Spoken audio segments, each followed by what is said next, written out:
Mdntv, the podcast. Be abreast with now. Never miss a thing with Mdntv, the podcast. We love to keep you in the present with diverse goodies from secular and non-secular subjects of global interest. Join us. Grab more from these series. Listen to our podcast. The undeniable choice. It's sundown. The day has just begun. Good morning, good morning, good morning, everybody. Yes, this is MDN Shows Running with the Times, only on Mdntv, the podcast. And I am Major Daughter. Welcome, welcome, welcome to all our listeners and viewers around the world. Meet us in the comments. We are live there.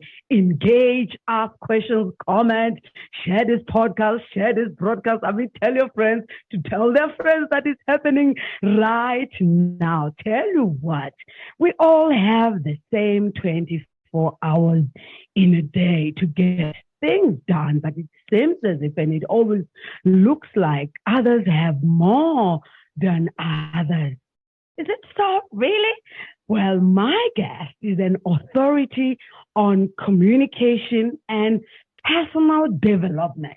So this all speaks to how you've developed yourself, how you've really worked on yourself, and how you communicate. And today our focus is the most important skill we can develop to advance in our businesses, in our careers, and relationships. Don't they say that relationships are the new currency? Oh, yes. If you agree, well, tell everyone to jump in. And let's find out what our guest has for us in store today, right after this. Mdntv, the podcast.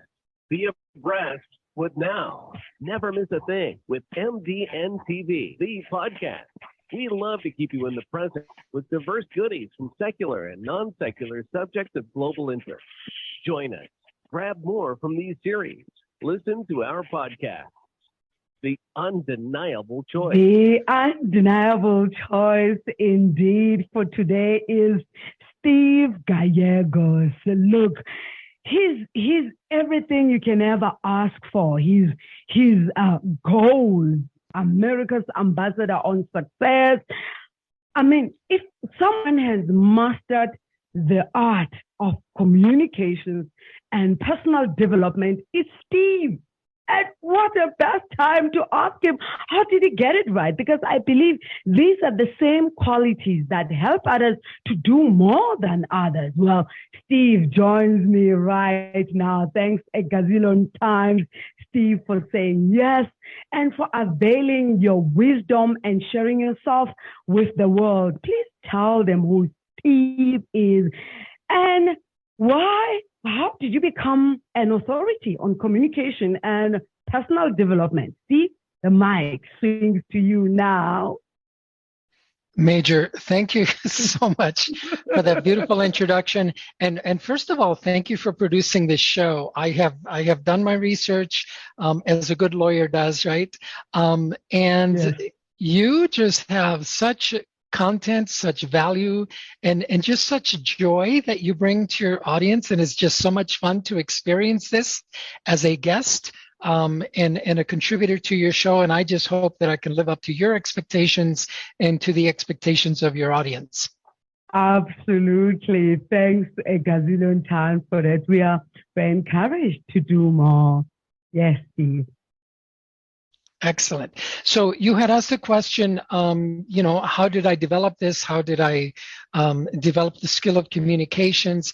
It's an interesting journey, and we all have interesting journeys, right? We all go through something. We all go through a struggle. We're all going through a struggle now. Maybe some of us are past our struggles. But I was not born in the United States. Like many people, I'm a foreigner to the United States. I was born in Chile. And so I arrived in the United States when I was a young man at 7 years old, and I had a barrier with the language. And so I couldn't readily communicate with the other kids, right? And so it was difficult for me to build those relationships and to overcome the fear of, am I saying this right? Am I going to be made fun of? Are they going to laugh at me?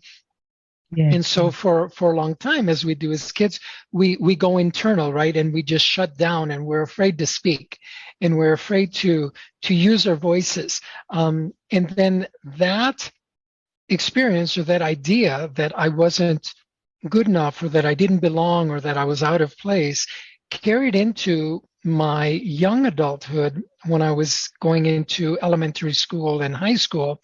And I really didn't speak my voice. I really didn't share my opinions because, again, I thought that I didn't belong. I thought that I was an outsider.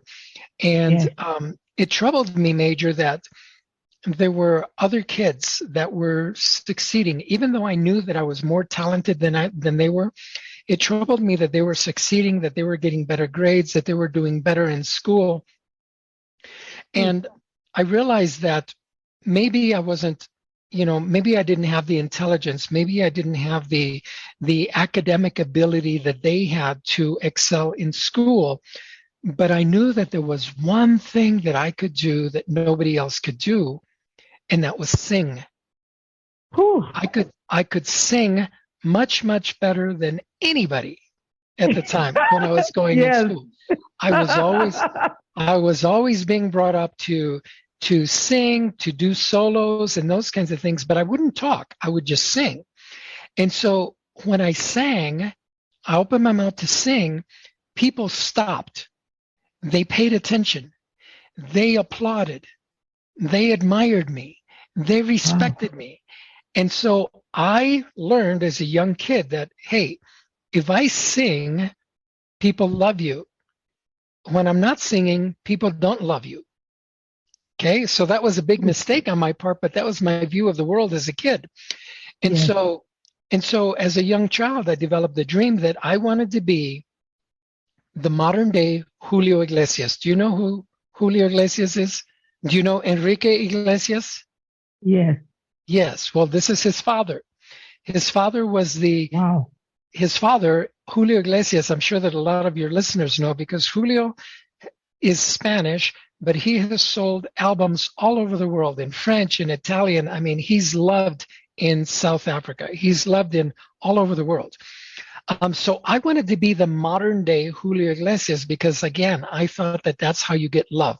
I thought that's how you get recognition. I thought that's how you get respect. And so, long story short,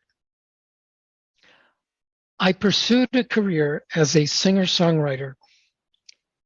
And every time I was on stage, I was like on top of the world. And when I wasn't on stage, I felt like I was nobody.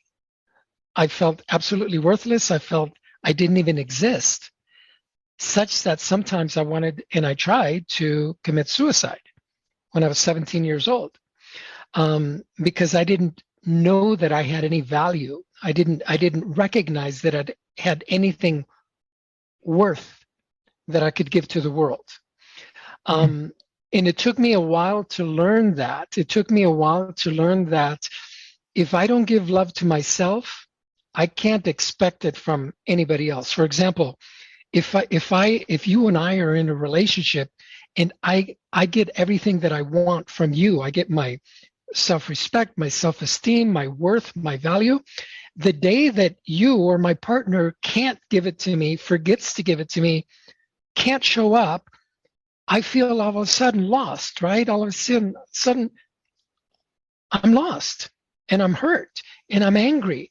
And this is why people in relationship have so much problems, is because they're expecting their partner, whether it's their business or partner or their intimate partner, they're expecting to get something from their partner. And the day that their partner forgets or can't give it to them, all of a sudden the relationship is in trouble. So I had to learn that unless I can give myself love, I can't give it to anybody else. And that was the big lesson for me.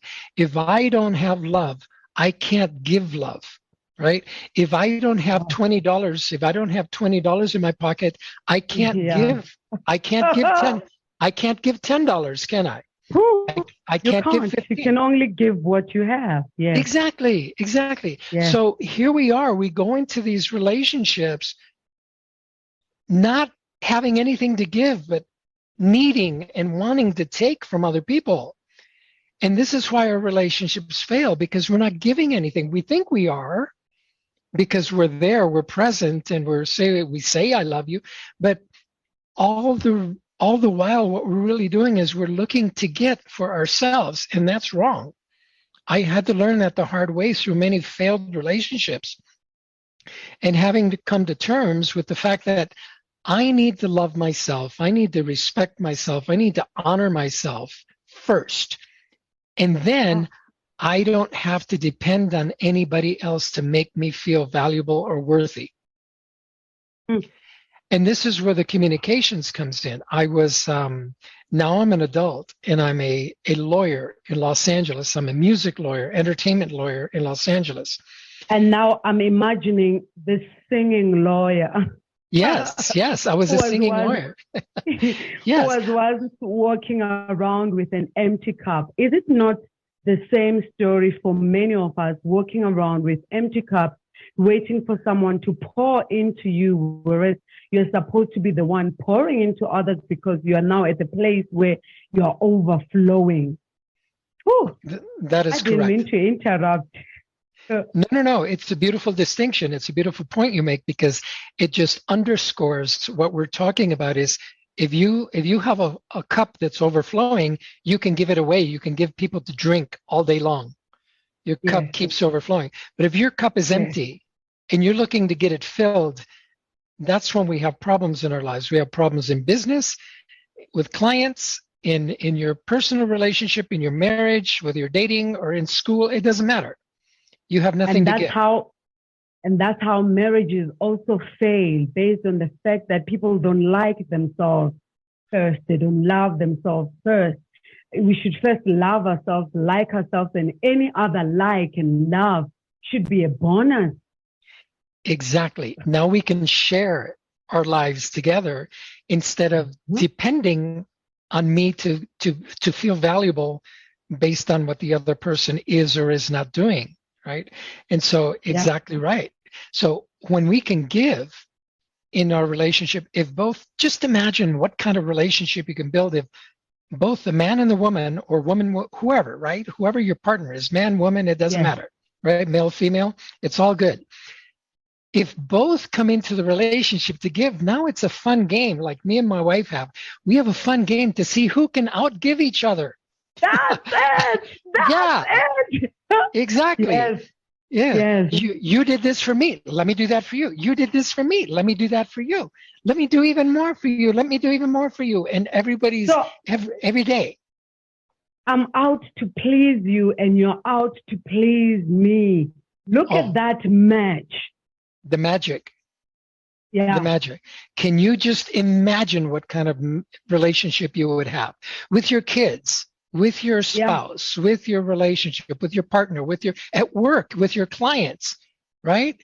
In business, you would have overflowing amount of business and clients and customers if you just learn to give, not necessarily give your product away, but you can give your time, you can give your heart, you can give your experiences, you can give your stories, right? All of these have value if you just give your attention. Yeah. So I learned that communication is the key, because I became a lawyer, but I didn't go to the top law school in the world. I couldn't afford that, right? Yeah. So I went to a good school and I passed the bar exam, but still I felt kind of not good enough against the lawyers that went to Harvard and Yale and Princeton and all of the top schools in the United States. But because I knew that I could sing, because I knew that I could communicate, with an audience, then that translated into my ability to communicate one-on-one with the jury, to communicate one-on-one with the judge. And you know what? Communication became my superpower. It didn't matter that I didn't go to the best school, or that I didn't have a lot of money, or that I didn't have a name, or that I didn't work at the biggest, most popular law firm in the world. It doesn't matter. I could communicate, And so I developed that skill. I kept developing that skill because that's the one thing that we all have. We all have the ability to communicate, Major, but many of us don't know how to communicate. We all have a voice, unless you're born with a physical deformity that doesn't allow your vocal cords to work. We all have the capacity to use our voice. We just are using it wrong in many cases. This is why you see people going in the media and saying the wrong thing and getting in trouble, saying the wrong thing and insulting people, saying the wrong thing and losing your business, losing your career. I mean, you see it every day, right? The celebrities go on and they say whatever they think is on the top of their mind, and it happens to hurt somebody or hurt a group. And all of a sudden, businesses start pulling away from you. You start losing endorsement deals.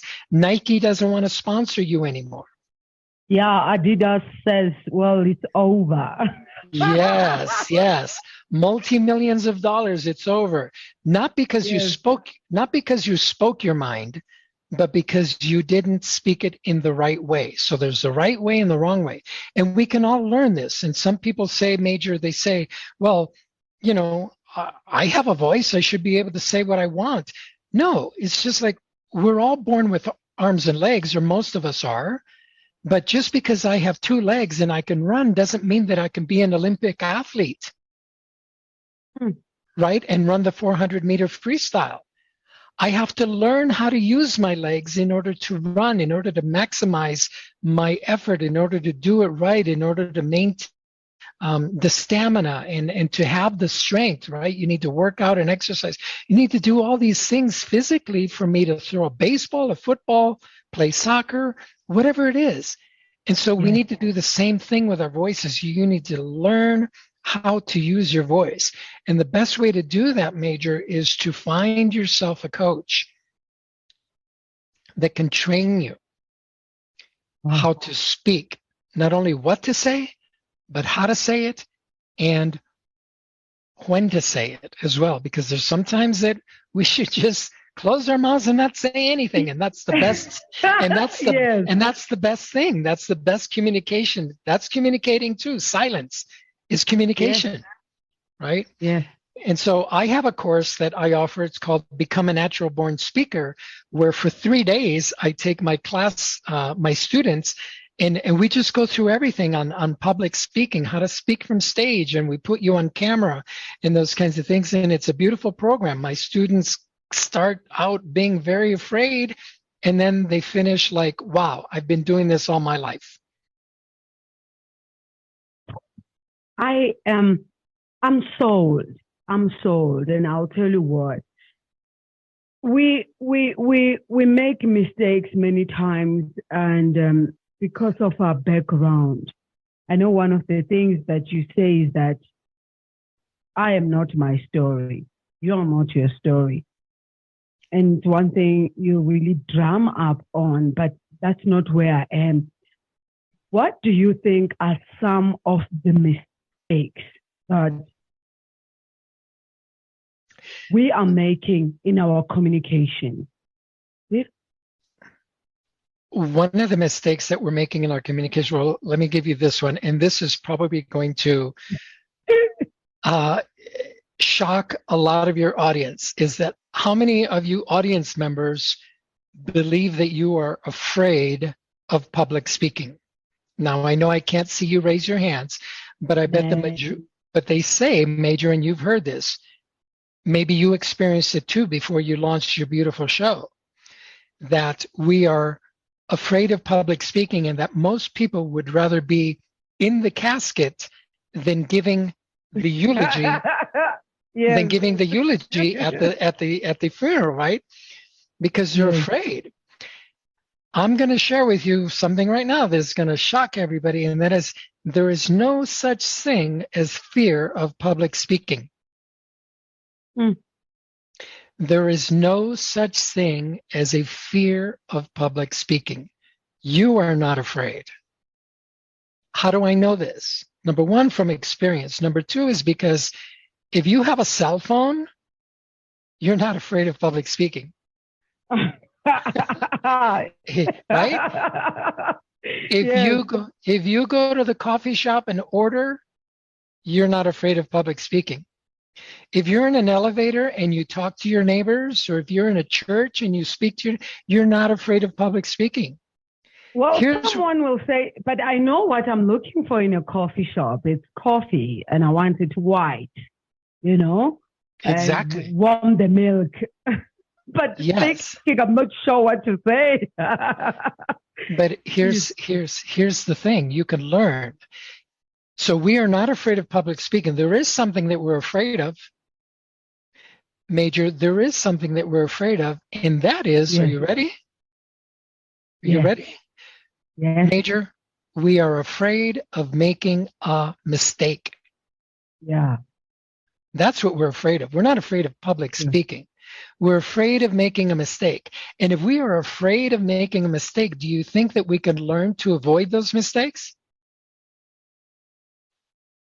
Yes. Okay. Were we born cooking? Do you know how to cook, Major? Do you love to cook meals in the kitchen? Yes, I do. But I didn't always know how to cook. I know. How did you learn? Practice. But where did you learn before that? Your parents? Your family? Yes. Okay. Yes, somebody had to take me by the hand. Exactly. This is how you do this. This is how you do that. Yeah. Yes. And in the beginning, you were afraid of making a mistake, but now there are certain meals that you can prepare with your eyes closed because you've done it so long, and you can teach somebody else to do the same thing. Right? Yes. And also there are techniques I have learned on how to cook better and make my meals stand out from the rest. Exactly. Coaching. I see. Coaching. So if somebody asks you, Major, make me a dish that you've never made before, you're not afraid of cooking. You're afraid of making a mistake with that dish, especially if that dish is going to be for, let's say, the prime minister, right? Or the president, right? Oh my gosh, what if they don't like it, right? You're afraid of making a mistake, but you're not afraid of cooking. See the difference? So for those of you listening to this show, you're not afraid of public speaking. Stop saying that. Because the more we say we're afraid of something, the more afraid we're going to become. But you're really not afraid of speaking. You're afraid of making a mistake. And if we're afraid of making a mistake, all you need to do is find somebody that can help you avoid the mistakes. That's it. Yes. So go ahead. Go ahead, please. No, please finish your thoughts. No, I was going to go into the you are not your story portion, but you had a comment to make? Yes, I wanted to say, apart from being afraid of mistakes, there's also this part where people are afraid of criticism. So not knowing, and that is where the coach also comes in, not knowing how you're going to deal with the response that's going to come from what you have said, especially in a world that is full of wokeness and all kinds. Yes. Exactly. You bring up another good point. But if we are afraid of being criticized, mostly it comes from making a mistake. I'm afraid I'm going to be criticized because somebody's going to say, I don't know what I'm talking about. Someone's going to say, I don't have the education. Someone's going to say, I don't have the experience. Someone's going to say, who do you think you are to give such an opinion? Who do you think you are to share such a story? Who do you think you are to share such a lesson? Right? And so those are the reasons that we'll be criticized. But if you are prepared, if you are studied, if you are educated, if you take the time to learn what you are going to say, how you're going to say it, and how you're going to support the ideas that you're sharing, then there's no reason to be afraid. People criticize Jesus Christ. Yeah. People criticize God. I mean, yes. So people are going to criticize you. Just take that as fact. But your response should be, who cares? I'm the one up here with the microphone. I'm the one that wrote the book. I'm the one here on television. I'm the one here on Mdntv, not you. Yeah. Right? Yeah. So that's all you have to realize. I'm the one that's out there helping people, not you, Mr. and Mrs. Critic. Right? So you just, again, that's learning your value, learning your worth, and recognizing people will criticize you. If they criticize God, they're going to criticize you. That's what people do. And you know, sometimes criticism is good because it can say, maybe I did do something that I could do better. Maybe I should not have worn that outfit. Maybe I should have said this different. Maybe I should have had more facts to support my ideas. And so criticism can be good. So let's not be afraid of the critics either. Now, do you want me to move on to You Are Not Your Story? Please, because you yourself are a very gifted storyteller. I mean, the reason I'm bringing that up, Steve, is this. We have some labels, you know, that we'll not want to wear. Let me take, for example, our president right now in South Africa is going through a lot. He's got a scandal that is really got so much noise. But come to think of it, there's nothing he can do to make that go away from his profile ever until his last day on this planet. It's one of those labels he must now wear, and as time goes on, he'll now wear it with boldness because it's there. It will forever be on Wikipedia. It will forever be online and be searched and still be found. So when it comes to our stories, there are some of the labels that we are not so proud of. How do we balance this? How do we wear the label with confidence and with the understanding that I am not the label. I am not the story. It's a beautiful question. It's a beautiful question. Thank you for asking that, Major, and thank you for sharing that with me about the president of South Africa. I would love to speak to him if he's listening to the show and wants to talk to me because I can help. Here's the situation. You can. I want to assure you, you can speak to him right here because hey, they do listen to our show. So just so you know. I love it. I love it. Well, Mr. President, I honor you. And if you should choose to pick up the phone or email me, I'll be more than happy to assist. But here's how I would assist. And it's through using my own story. As I shared with you in the beginning, when I was a child, and up until the age of 17, I tried to commit suicide because I did not have any value. I did not see my value. I did not feel my value. And it's largely because my parents called me good for nothing. The name that I was given as a child, they changed it to good for nothing. Actually, Major, my name was absolutely good for nothing. That was my full name. You are absolutely good for nothing. And so the more I was called or referred to as good for nothing, the label that you're talking about, the more I was given that label and the more they asserted that label on me, the more good for nothing I became, such that I got to the point when I was 17, I was so good for nothing, I didn't want to be here anymore. Wow.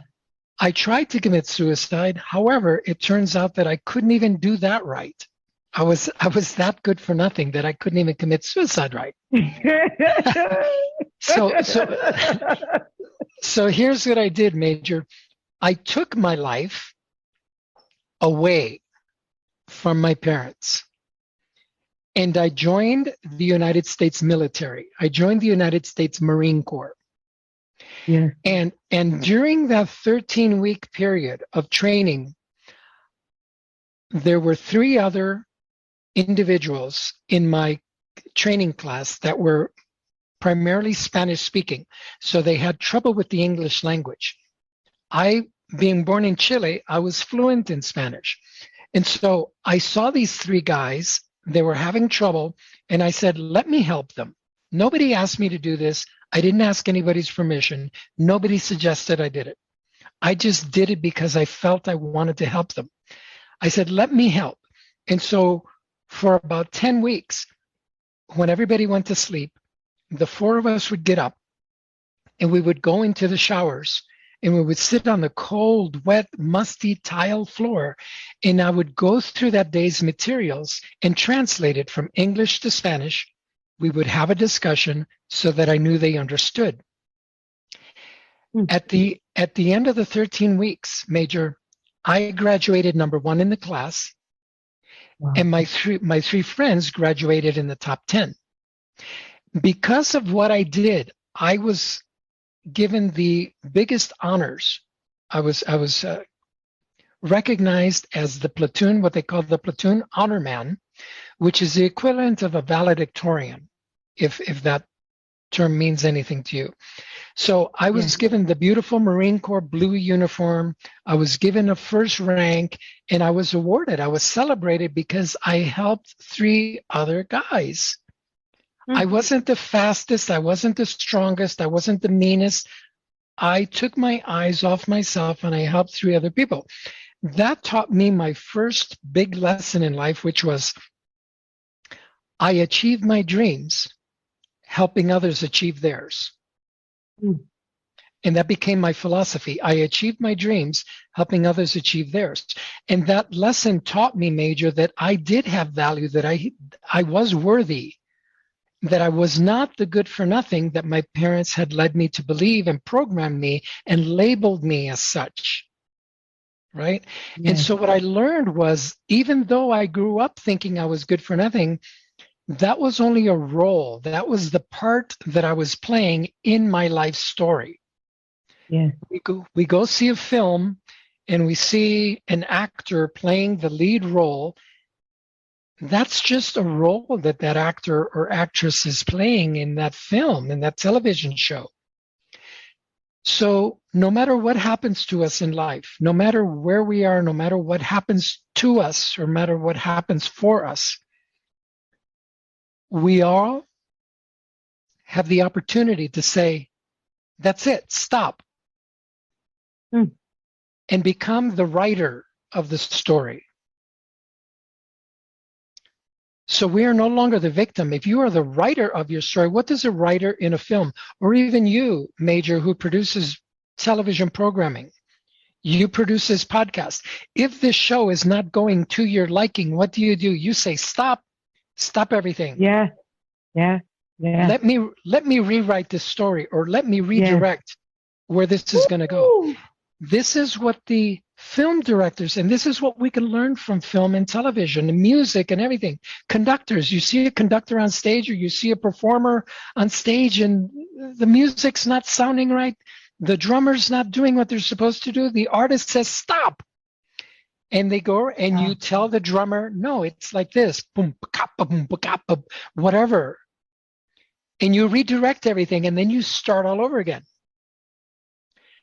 This is what we can do also as individuals. If we don't like our story, if we don't like the way our life is going, if we don't like our marriage is going, if we don't like the way our business is going, if we don't like the way our job is going, we can say, stop, I'm going to get a new job. Stop, I'm going to be in a new relationship. Stop, I'm going to make this change in myself so that I can appear different in my relationship, right?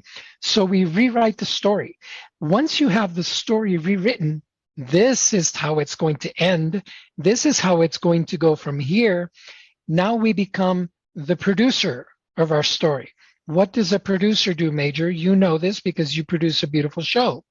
You bring in the talent. You bring in the engineers. You bring in the sound. You bring in the lights. You bring in your support staff.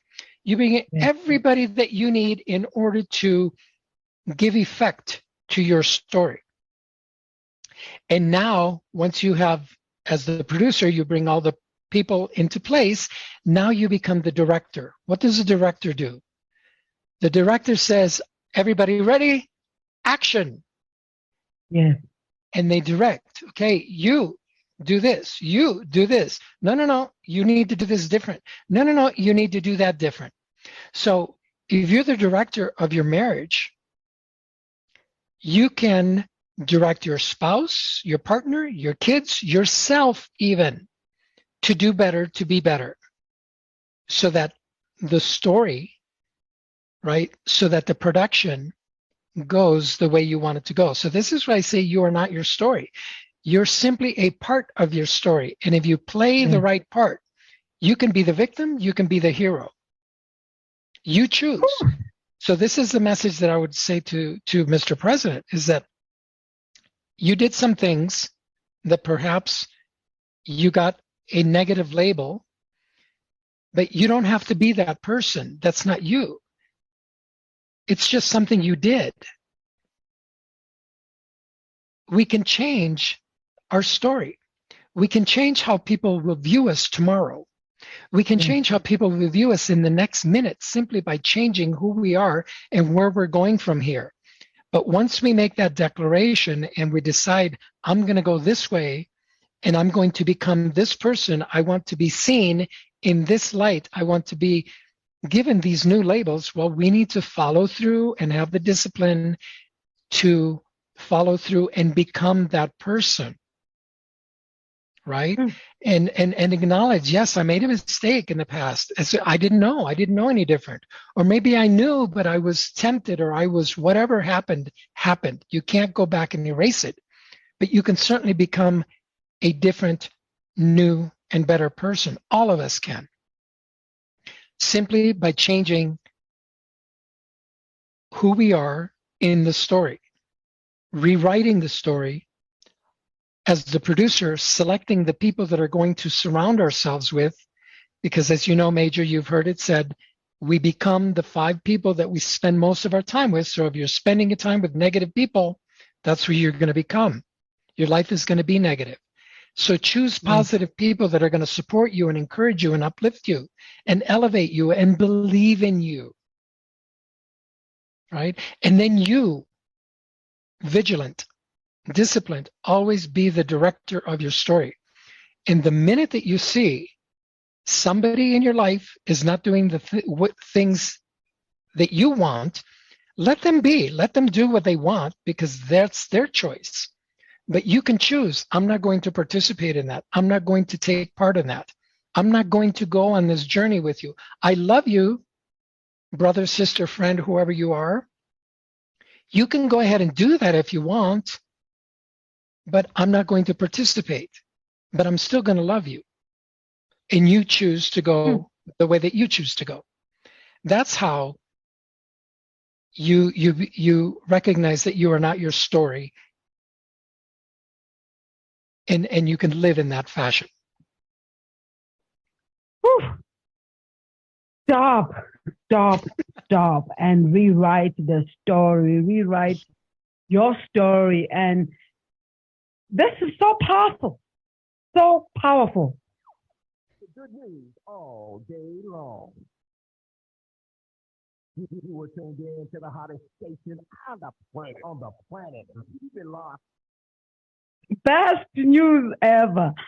That we can always rewrite our stories, and the comeback will be greater than the setback. So we don't need to stay on the setback. Let's come back greater, come back as heroes. I mean, it doesn't matter. I don't think anything can ever put any one of us down if we make up our mind to use the pen we have in our hands to rewrite our lives, our stories. You have said it. You have said a mouthful, and thank you so much for staying on. Here's the thing.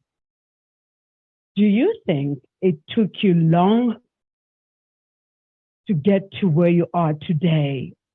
Or, well, it didn't take you that long. You just arrived.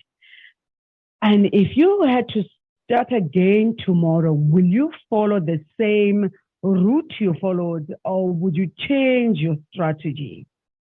See? It's a very good question, and it's kind of unfair because if I had to, it is because you say it's unfair. It is unfair because if I had to start over today, do I have the knowledge that I have today, or do I have the knowledge that I had when I was 17 years old?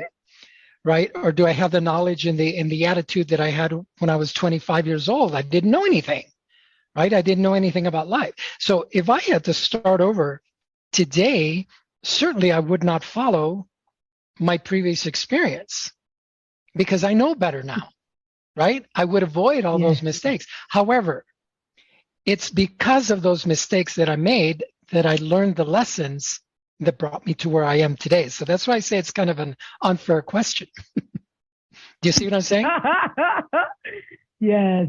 But what are some of the biggest lessons you have learned as a business person, and what can those who are listening learn from your own experience?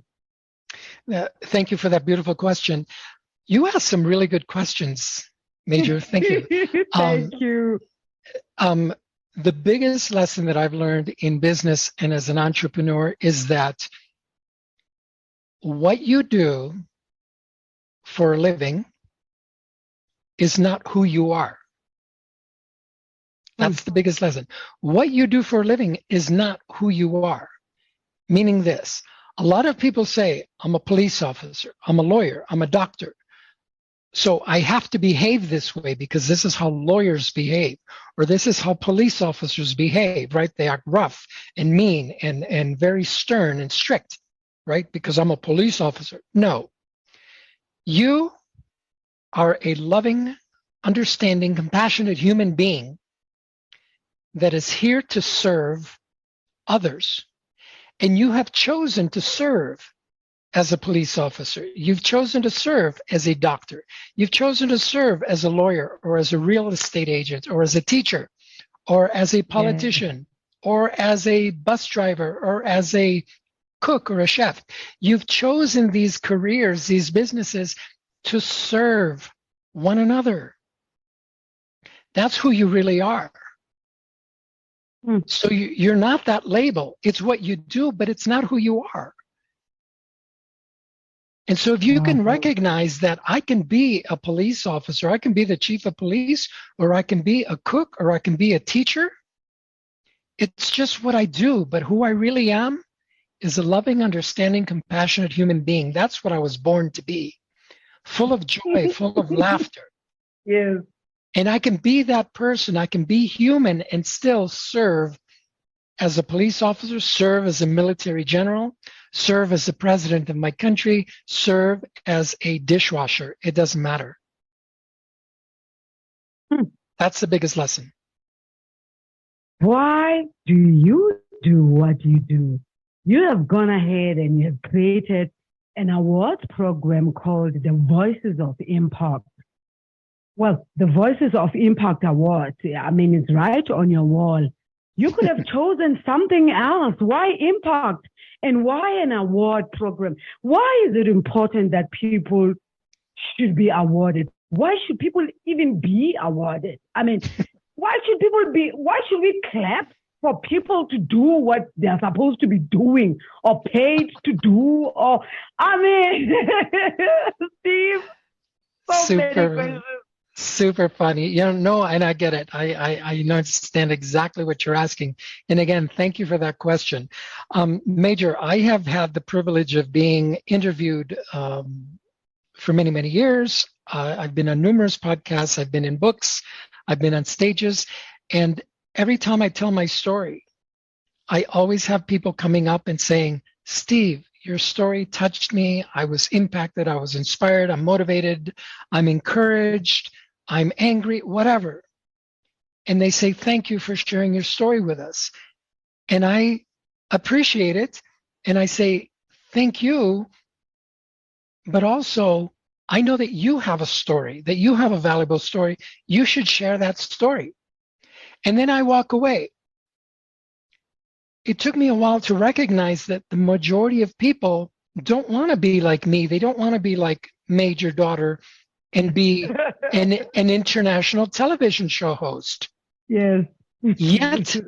Yet they have value, yet they have a valuable story that they can share with the world that can help somebody else do better and be better. So because there was no platform for the everyday person that doesn't want to be an author, that doesn't want to be necessarily on morning television, yet has something to share, because there didn't exist a platform for them, I created it with my team, the Voices of Impact Awards, which is a celebration of people with stories that will inspire humanity. So imagine the Grammy Awards, the Oscar. Are you familiar with the Grammys and the Oscars? Yes, yes, definitely. Okay, so since those awards programs exist to celebrate the musicians, the actors, the filmmakers, I created the Voices of Impact Awards to celebrate you, the people that are listening to this show, that have gone through some stuff. You've been through the bottom of hell, and you've risen from the ashes. We want to know how you did it, and you can share that on our platform. At least next year you can. Right now we're only in the United States because this is our first year offering this. Major, we want to make sure that it works. We want to make sure that, we have all the processes in place to make this work before we bring it out worldwide. And in 2023, 2024, we will bring it out to the world.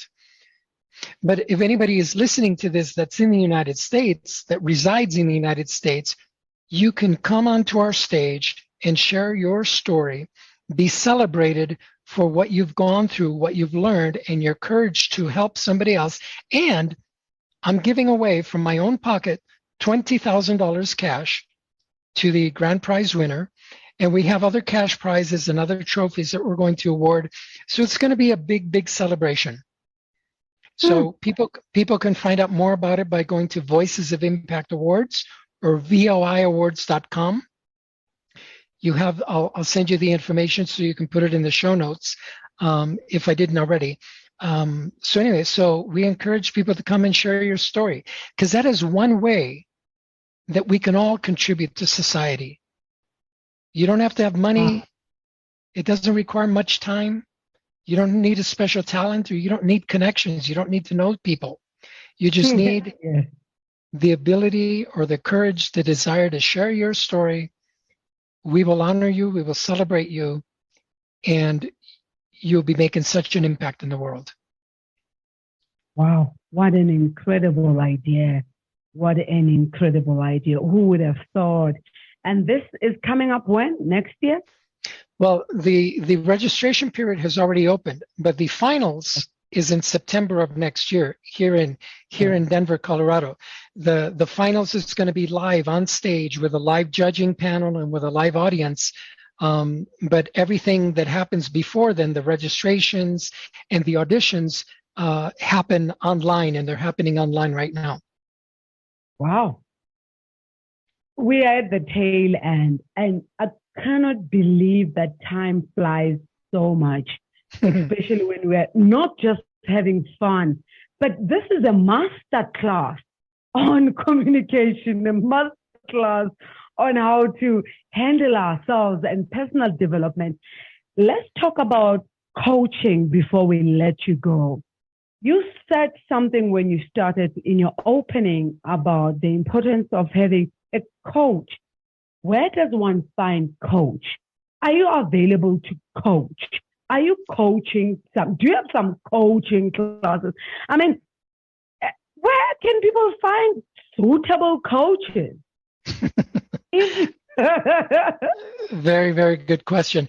Well, number one, they can find really good coaches by listening to your show, because I see that you've had some beautiful, beautiful experts with lots of knowledge and lots of capacity and abilities on your show. So they can simply look through some past shows that you've done to look for coaches. So it depends on what people are looking for. If you're looking for a business coach, you can certainly just Google them, or you could contact me, and I'll be more than happy to direct you to coaches that I know all throughout the world, not just in the United States. But it usually comes from somebody you know and trust. So find somebody that you know and trust that is doing or living the life that you want to be living, that has the marriage that you want to have, that has the relationship, that has the physique, the fitness, the energy levels, the business results that you want to have, and ask them. Because I guarantee you that the successful people, the ones that are doing the right things, have a coach. And so that's where I would start. And I guess the same will go for marriages as well. And I always bring this, marriages and relationships. The reason I always bring this, I've seen people how they invest on business coaching, career coaching, and all types of coaching, and forget relationship coaching and marital coaching. What are your thoughts on that? Another beautiful question. And here's it. Here's another tweetable sentence that you can use is, who you are in the bedroom is who you are in the boardroom. I'll say it again. Who you are in the bedroom is who you are in the boardroom. And this has nothing to do with sex or physical intimacy. It means that who you are in your personal life, in your intimate, private moments, and what happens behind those closed doors is going to affect who you are when you go out into the marketplace tomorrow. So if your personal life is under stress, is disheveled, if your relationship with your spouse or partner is not very well and you're angry and you're not sleeping, you're not eating, you're not rested, guess what? You're going to go to the office tomorrow and you're going to yell at people. You're going to abuse people. You're going to say mean things to people. Not because you want to, but because you're angry because your personal life is disrupted. So you need to fix your personal life first. You can't separate your personal life from your business life. They're interconnected, deeply, deeply interconnected. So this is why I say who you are in the bedroom, if you're a nice person, if you're joyful, relaxed, peaceful, and you have a successful relationship at home, that's the person that's going to go out into the marketplace. And we want to do business with that person. Yeah. This is so, it all starts there. So forget about business coaching. If you're struggling because you don't know how to get clients, or you're not making enough money or enough sales, guess what? The first question I'm going to ask you is, how's your love life? How's your personal life? How's your relationship with yourself? It all starts there. Like somebody rightfully said, I want to be judged by how my children turn out, because that will speak to my kind of leadership. We have come to the end of the show, but the conversation doesn't have to end yet. How can our listeners and viewers continue the conversation? Where? How? Is there anywhere they can find out more about you and what you've got in store? Steve? Yes, thank you again for that. The first thing that I would like your listeners to do is to contact you and to thank you, and to thank you for producing this show, because that's how they're meeting me, and that's how they're meeting all the other beautiful guests that you've had on over the numerous episodes that you've had over the years.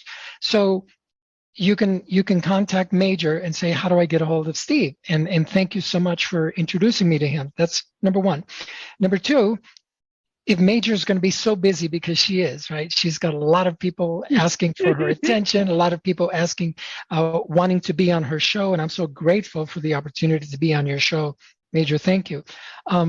You can contact me through the Voices of Impact Awards, and you can see my profile there. You can find my email address there.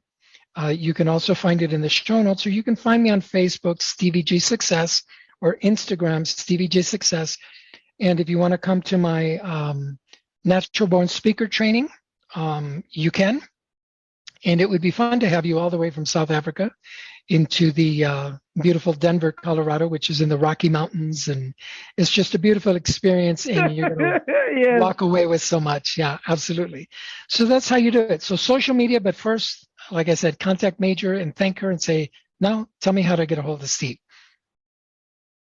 Wow. Thanks a gazillion times. I think you are so welcome. I think you also deserve an award yourself. You are such a special breed. And I say that without an apology. You are a special breed. There's so much We have learned from you. There's so much I've learned personally from you, from everyone that has come into the studio, virtually, of course, just something else. We said we achieve our dreams by helping others achieve theirs. We are not who we are in business. We are not who we are or what we are doing in business or in our careers. What you do in business, in your career, is not who you are. And who you are in the bedroom is who you are in the boardroom. I want you to just really hear the kind of things you have left us with.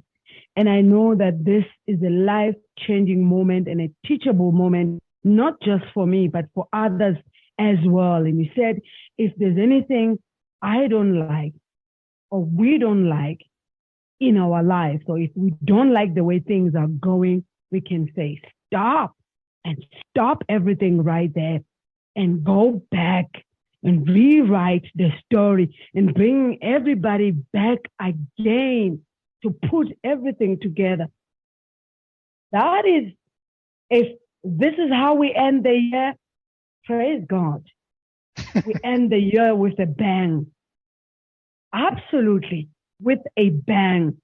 And I want to sincerely thank you for that and what you have done on this show and the words you have sent to our president. And I know that the president will hear what you have said, and those close to him and those who are his advisors will get to hear this message.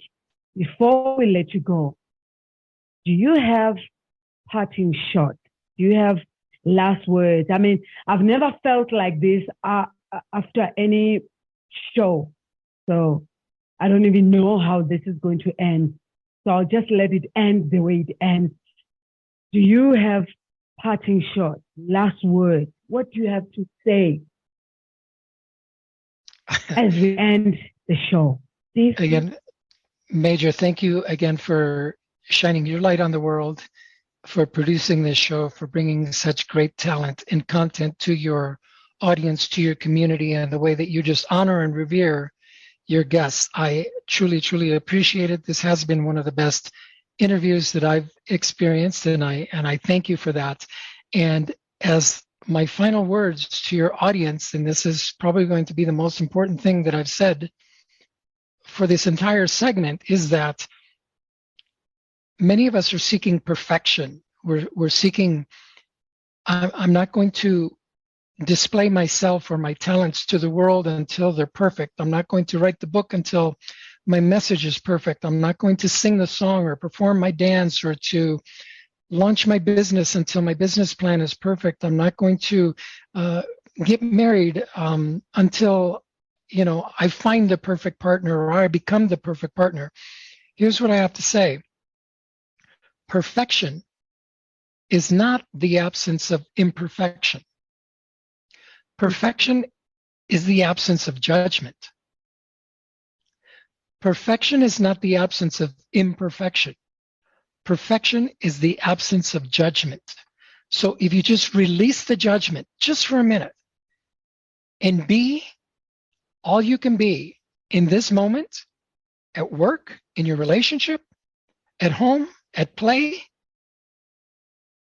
that's all you need in order to start living a magical life. Ladies and gentlemen, boys and girls, brothers and sisters, Steve Gallegos. Check him out! MDN Talk Radio. The mic swings to you at MDN Talk Radio. The conversation is upbeat with life-enhancing chats moderated by personalities that matter. Exclusive conversation to keep our radio community interactive is with you now. Log on from the comfort of your couch or take us along in your palm as you go. Hear us. The undeniable choice.